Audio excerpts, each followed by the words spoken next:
In this video, I'm going to show you how you can earn some extra Flux while mining with an Android mobile device.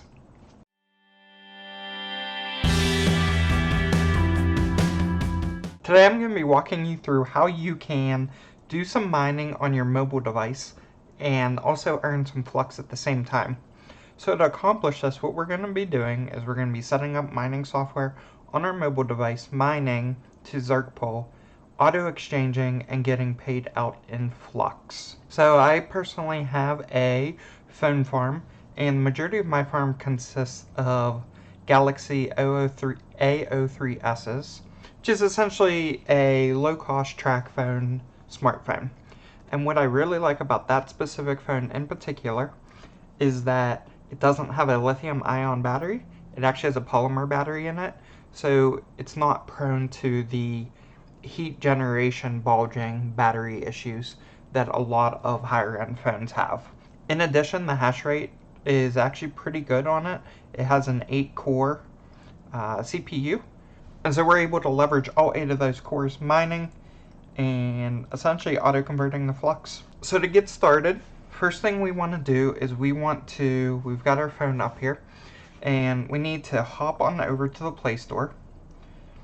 And the first thing we want to do is we want to search for a tool called VerusBox. And the reason we're installing this is going to tell us whether our device is capable enough to do the majority of the mining. So just search for VerusBox and hit install. Then you just wait a minute, wait for it to install. Once it's done installing, go ahead and open it. Once it opens, we're going to head over to the Tools tab, and then we're going to go to Device. And here you're going to see this mineable section. If you see it's in the middle of the screen right under the CPU cores, and if you see a green check mark that says yes, you're golden. You're good to go. Your phone supports AES instructions. It's got the ARM v8 processor in it. You are in excellent condition to do some mining. If you see a yellow triangle, that's okay. You can still do some mining. You just may not be able to take advantage of everything that you would normally be able to do. But don't fret, you can still do some mining with that. If you see a red X here, that essentially means that you're really only going to be able to do something like Monero, which I don't suggest. If you see a red X, I would probably not even try to use that device and try to get a different device if you can. So once we've verified that, if you just want to test the hash rate that you would get on Verus, you can actually hit back. You can go to the mining tab, and then if you hit the settings cogwheel to top right, and then just hit save, this will essentially save the DevFeet wallet as your wallet. Go ahead and hit start. It's gonna basically say it incurs a 0.85% dev fee. Just go ahead and hit OK. And then it's gonna ask you whether you want to stop optimizing battery usage. We're gonna say allow. And then we're gonna say standard. And then it's gonna start hashing away. And here you see we're getting accepted shares immediately. We've got our hash rates currently at about 3.43 mega hash. And this is going to fluctuate. This particular device should settle around 3.2 mega hash at a long-term hash rate.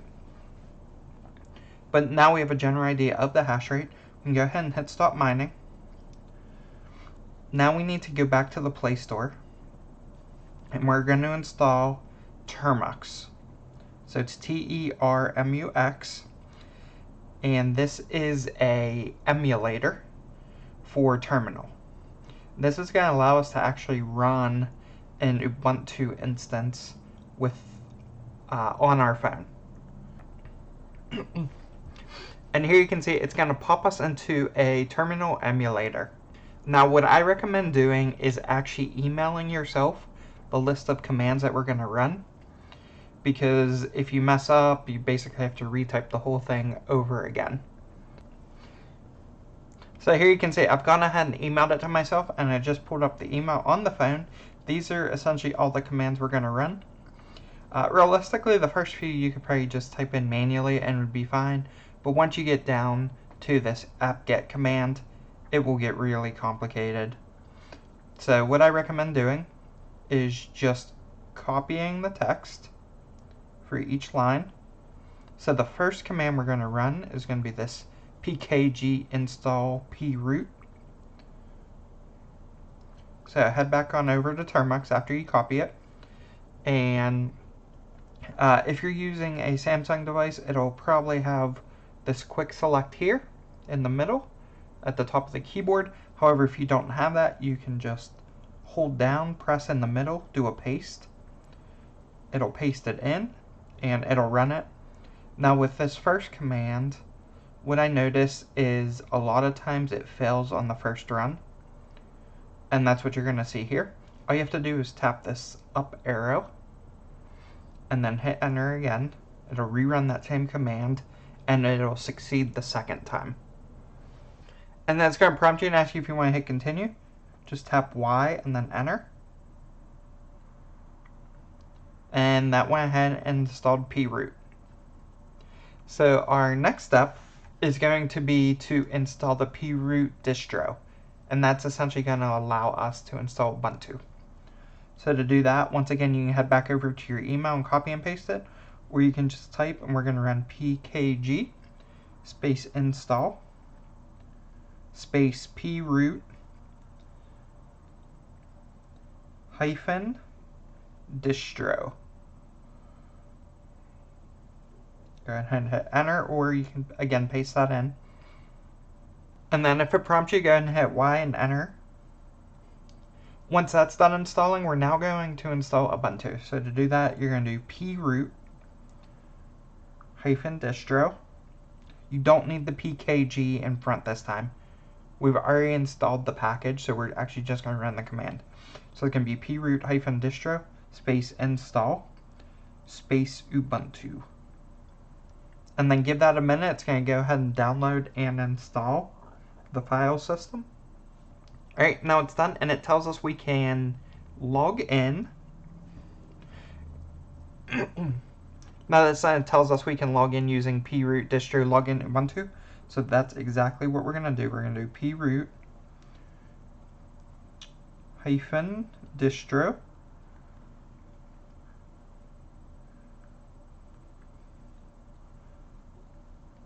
login Ubuntu.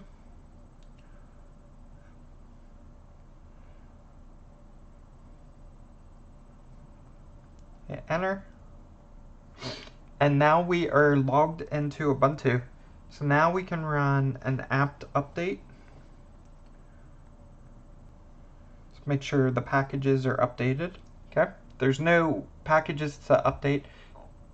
The other thing, just to make sure everything is on the current version, we can run an apt upgrade. But we should be good already.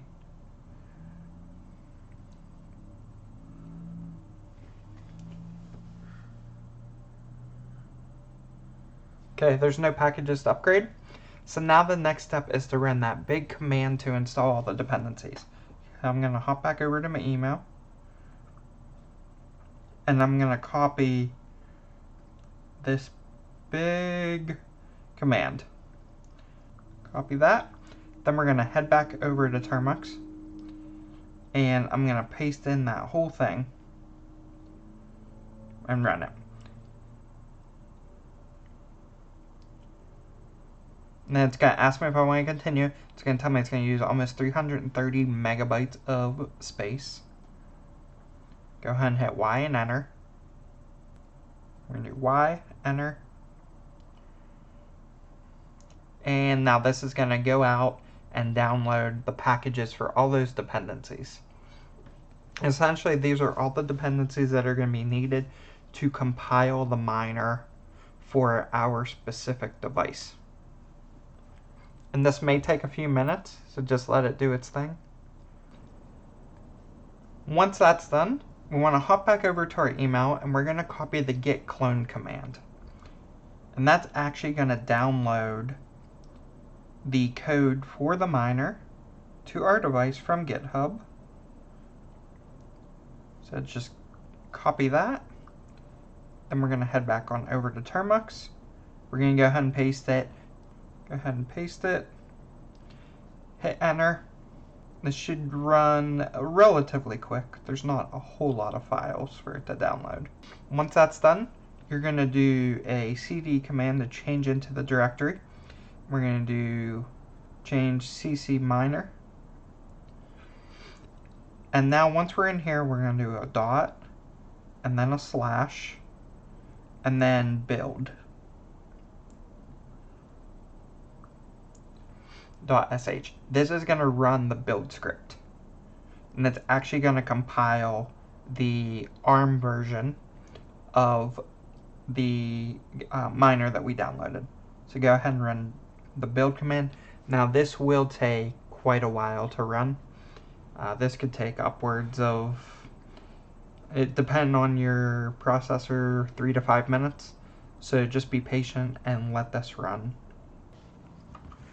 Once that's done compiling, really the only thing we need to do now is we need to edit the run file that is basically a batch file that contains the arguments for the miner. So we're just going to do a nano space run. And in here is going to be the DevFi wallet. And what we're going to do is we're just going to do Control K. That's going to delete the line. Then we're going to hop over to our email. I've already emailed myself my full command, so I'm going to go ahead and copy that. And essentially what we're looking at here is we've got ./cc miner to run the miner, -a Varus for the algo. We're going to be mining Varus. And then our URL is going to be stratum plus tcp:// varushash.mine.zergpool.com:3300. This will allow it to auto detect the region, throw you on the right one. For the user ID, for -u, you want your Flux wallet address. And then for the password, you want C equals Flux. That stands for coin equals Flux. That's the coin that your wallet address is tied to, and that's the network you're going to get paid out on. And then you want -t and the number of mining threads that you want to mine on. For me, I'm going to mine on all 8 threads. So we're going to head back over, and we're going to paste that command in, and then we're going to do Control X, Y, enter. That's going to save it. And now, save and exit. Now we can do a ./run. Hit enter. And this is going to start running the miner. We can collapse the keyboard. That way we can see full screen. And what you're going to see is it's going to start hashing.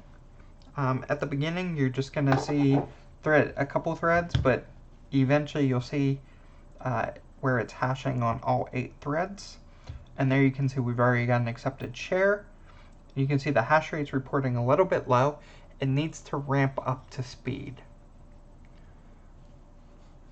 So just be patient with the hash rate. It may take upwards of an hour for it to settle in. We'll just let it get a couple shares here real quick, and then we'll jump over to the Zergpool dashboard. We've received a few shares now. Here you can see 11 out of 11, so good accept ratio. Don't be surprised if you do see rejected shares. It'll come across as boo in red. Perfectly fine. It won't happen a whole lot, but you might see an intermittent reject. Don't be too concerned with those. So now what we're going to do is we're going to hop on over to Zergpool, and we're going to get a wallet at the top, and we're actually already on our wallet, but if you weren't, just plug in your wallet address. And here we can see that we now have 4. I previously had 3 phones on Varus. I now have 4, and for every block they're finding, we're getting just under 0.002 Varus. And what that kind of translates over is if we take a look at our current earnings, you can ignore Scriv. This is actually my FPGA that I am mining and converting to Flux as well. But if we take a look at Varus here, we can see our immature coins. So these are blocks that have been found that we're still waiting for enough confirmations. We're just under 0.01 Flux. If we looked at confirmed, we're at 0.046 Flux. And so that's kind of what we're looking at right now from an earnings standpoint. These are pretty much with 3 phones. We just put that 4th phone on here. And so that gives you kind of a general idea of, what you could expect. And so that's kind of how it's translating over. And if we take a look at their payout thresholds, it's 3.2 Flux, or once per week, they actually do a payout that is 0.64. And these are pegged to the BTC equivalents, but essentially at a minimum, I'm getting a payout every week from this. And here you can kind of see the past couple weeks, that's what I've been getting, right? So on Sunday, this past Sunday, I got 1.32 Flux. The Sunday before, I got 1.72 Flux. And then the week before, I got 1.15 Flux. So while not a whole bunch of Flux, right, it is extremely low power mining. Each of these really is only pulling what the wall charger would pull to recharge the battery. And a lot of it, my battery never drops below 100%, so it's not really draining that much. It's consistently charging, or it's consistently holding its charge, I should say. And here you can kind of see the average hash rate across some of my other phones. Right, it's 4.4 mega hash on those two. For some reason, this phone is a little bit lower average hash rate, but overall, everything is looking good, and that new phone is ramping up. But that gives you a quick idea of how you can mine with your Android device and get paid out in Flux. Right, the fees are relatively small on Zergpool. It's definitely worth it to use Zergpool if you want to auto exchange to Flux. Because Zergpool supports almost every CPU algorithm, and most importantly, they support Varus hash. Varus just went through its halving. So what that means is because we are mining Varus and we are auto exchanging for Flux, when Flux has its halving, which I think is scheduled in a couple of weeks, you won't see a reduction in your rewards for Flux unless there's massive price appreciation. So right out the get-go, right, when Flux halves, all the mining rewards are going to cut in half, but that exchange rate is going to stay the same. And because Varus halved, I think it was about a month ago, right, the current Varus earnings are going to be stable for the next couple years. So it's probably one of the more stable coins that you could mine with a mobile device or a CPU rig or anything and get paid out in Flux.